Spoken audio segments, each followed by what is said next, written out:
السلام علیکم ورحمۃ اللہ وبرکاتہ۔ پیارے سامعین و ناظرین، میں غلام مصطفیٰ اللہ اور اللہ کے رسول کا پیغام لے کر آپ کی خدمت میں حاضر ہوا ہوں۔ آج کا ہمارا سبق سورۃ توبہ آیت نمبر 114 ہے۔ اعوذ باللہ من الشیطان الرجیم، بسم اللہ الرحمن الرحیم۔ وما کان استغفار ابراہیم لابیہ الا عن موعدۃ وعدہا ایاہ فلما تبین لہ انہ عدو للہ تبرأ منہ ان ابراہیم لأواہ حلیم۔ سابقہ آیات میں اللہ کی طرف سے اپنے پیارے محبوب نبی کرم صلی اللہ علیہ وسلم اور آپ کے ساتھیوں یعنی ایمان والوں کو یہ متنبہ کر دیا گیا کہ خبردار، جو میری نافرمانی پر مریں، جو شرک پر مریں، آپ نے ان کے لیے استغفار نہیں کرنا، بے شک وہ آپ کے کتنے قریبی رشتہ دار ہی کیوں نہ ہو۔ تو سوال یہ پیدا ہوا کہ حضرت ابراہیم بھی تو پیغمبر تھے، انہوں نے بھی تو اپنے باپ سے یہ کہا تھا کہ سأستغفر لک ربی، کہ میں اپنے رب سے آپ کے لیے بخشش کی دعا کروں گا۔ تو اس آیت میں اس کا جواب ہے، فرمایا وما کان استغفار، اور نہیں تھا استغفار ابراہیم کا لیے ابھی اپنے باپ کے بارے میں، اللہ مگر ام موعدۃ وعدہا ایاہ، جو اس نے اس بنیاد پر جو انہوں نے ان سے وعدہ کیا تھا، یعنی حضرت ابراہیم علیہ السلام نے کو جب ان کے والد نے گھر سے نکال دیا تھا کہ میں تجھے سنسار کر دوں گا، گھر سے نکال دوں گا، تو انہیں بڑے ادب سے یہ کہتے ہو کہ استغفر لک ربی، کہ میں آپ کے لیے اللہ سے مغفرت کی دعا کروں گا۔ نکل گئے۔ فلما تبین لہ، اور جب آپ پر واضح ہو گیا انہ عدو للہ، کہ وہ اللہ کا دشمن ہے، تبرأ منہ، تو آپ نے ان سے بیزاری، دوری کا اعلان کر دیا۔ ان ابراہیم لأواہ حلیم، یقیناً ابراہیم بہت درد دل رکھنے والے تھے اور حلیم الطبع تھے۔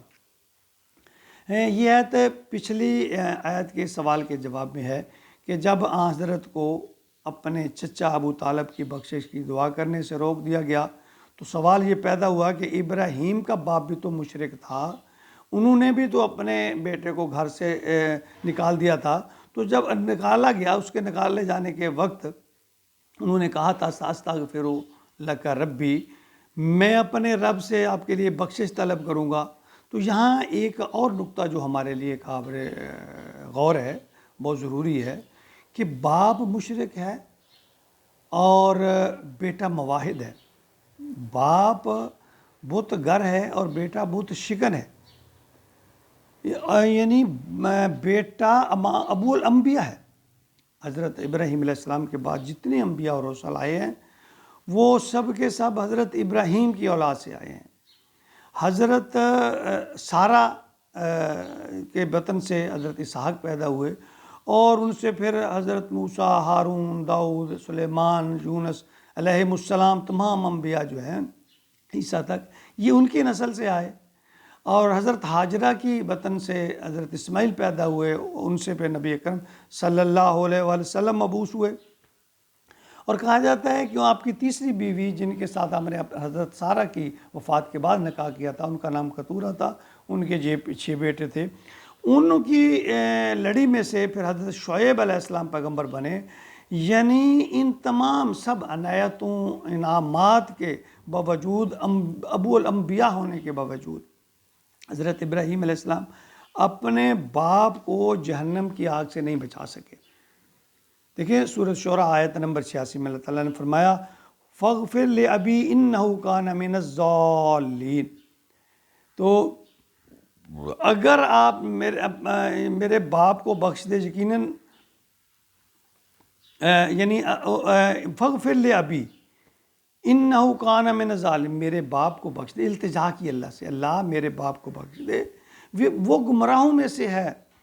تو سورہ مریم میں اس کے بارے میں اللہ تعالیٰ نے فرمایا کہ تو باز آ جا، یعنی اس نے جب گھر سے نکالا آپ کے باپ نے، تو کہنے لگے قال اراغب انت عن آلہتی یا ابراہیم، ابراہیم باز آ جا اپنے کاموں سے، رک جا، نہیں تو میں تجھے جو ہے لَإِلَّمْ تَنْتَهِ لَأَرْجُمَنَّكَ، تو یہ گھر سے بھی نکالوں گا، تجھے سنسار بھی کروں گا۔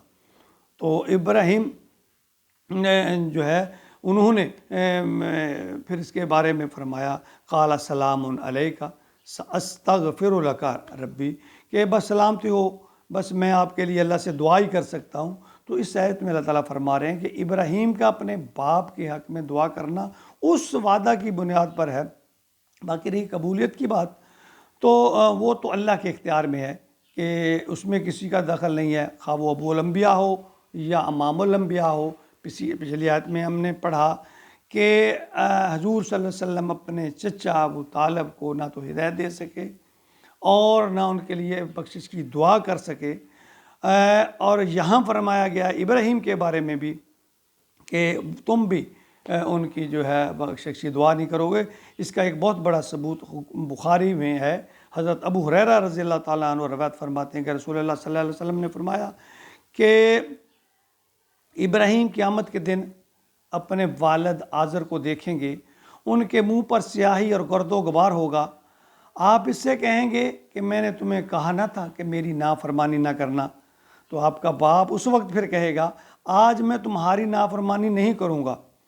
اس وقت حضرت ابراہیم علیہ السلام اللہ سے عرض کریں گے اے میرے پروردگار، تو نے مجھ سے وعدہ کیا تھا کہ قیامت کے دن میں تجھے رسوا نہیں کروں گا، اس سے بڑھ کر کیا رسوائی ہو سکتی ہے کہ میرا باپ اس حال میں ہے؟ تو اللہ تعالیٰ فرمائیں گے میں نے کافروں پر جنت حرام کر دی ہے۔ پھر کیا ہوگا کہ ابراہیم سے کہا جائے گا کہ اے ابراہیم ذرا اپنے پاؤں تلے تو دیکھو۔ اس وقت ان کے باپ کی جگہ ایک نجاست سے لتھڑا ہوا بجو نظر آئے گا، فرشتے اس کے پاؤں پکڑ کر دوزخ میں ڈال دیں گے۔ کتنا عبرت کا مقام ہے ہمارے لیے کہ ہم بھی نبی کی محبت کے دعوے دار ہیں، ہمارے اعمال کیا ہیں؟ ہم نے کبھی غور کیا ہے؟ حضرت ابراہیم کا باپ کے سے بڑھ کر کس سے زیادہ محبت ہو سکتی ہے، شفقت ہو سکتی ہے؟ اس کو بھی قیامت کے دن القرآن کہہ رہا ہے، ہم نہیں، کوئی حدیث فرما رہی، نبی کی بخاری کی حدیث ہے کہ اور اللہ انہیں بجو کی شکل بنا کر انہیں دوزخ میں ڈال دے گا۔ قرآن کہہ رہا ہے کہ اللہ تعالیٰ ان کی دعا کو قبول نہیں کر رہے بلکہ منع کر رہے ہیں۔ نبی پاک صلی اللہ علیہ وسلم حضرت ابو طالب کے بارے میں ذکر ہے کہ ان کو نہ صرف یعنی تبلیغ کرتے کرتے تھک گئے، دعا کرتے کرتے تھک گئے، آخر میں اللہ نے ان کے لیے بخشش کی، استغفار کی دعا کرنے سے بھی منع کر دیا۔ تو ایک تو ہمیں قرآن کو سیکھنا چاہیے، ترجمہ کے ساتھ پڑھنا چاہیے کہ قرآن جب پڑھیں گے تو ہمیں یہ باتیں جن آج تک ہمیں علماء نے یہ باتیں نہیں بتائیں، بس ہمیں لگایا ہوا ہے تم ہماری تابعداری کرو، اللہ والوں کے پیچھے لگ جاؤ، بس اللہ والے تمہیں جنت میں لے جائیں گے، تم کسی کی بیعت کر لو، مرشد پکڑ لو، وہ تمہیں جنت میں لے جائیں گے، تم اللہ کے نبی کے امتی ہو، کلمہ پڑھ لیا بس جنت میں چلے جاؤ گے۔ دیکھیں، غور کریں اللہ تعالیٰ کیا فرما رہے ہیں یہاں۔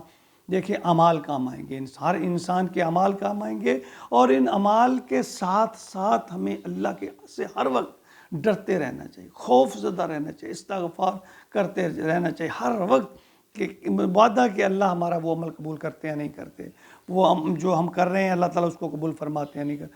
عمل کے ساتھ ساتھ اللہ سے ہر وقت ڈرتے رہنا چاہیے، ہر وقت کوشش کرتے، استغفار، سجدے، توبہ، اللہ سے مانگنا، نماز، قرآن کی تلاوت، نبی پر درود، ہر وقت اس تغدو میں رہنا چاہیے کہ کسی نہ کسی طرح اللہ ہم سے راضی ہو جائے۔ اس کے باوجود بھی اللہ کی یعنی اعمال کرنے کے باوجود بھی اللہ سے ڈرتے رہنا چاہیے۔ یہ جائے کہ ہم بیٹھ جائیں اور اس پر فخر کریں کہ ہم نبی کے امتی ہیں اور بس ہماری سفارش ہو جائے گی، ہم تو بخشے بخشائے ہیں، ہم فلاں پیر اور فلاں کے گدی کے ہم ان کے مرید ہیں۔ خدا کے لیے عمل ہی سب کچھ ہے، عمل کریں گے تو اللہ کی رضا حاصل ہوگی، اور استغفار کریں گے تو اللہ کی رضا حاصل ہوگی۔ اللہ تعالیٰ ہم سب کو صدق دل کے ساتھ استغفار کی توفیق عطا فرمائے، ہر وقت اللہ سے ڈرتے رہنے کی توفیق دے، تقوی، عاجزی، انکساری اللہ تعالیٰ ہمیں نصیب فرمائے، اور اللہ تعالیٰ ہماری اس کوشش اور کاوش کو اپنی بارگاہ میں قبول فرما لے۔ آمین آمین۔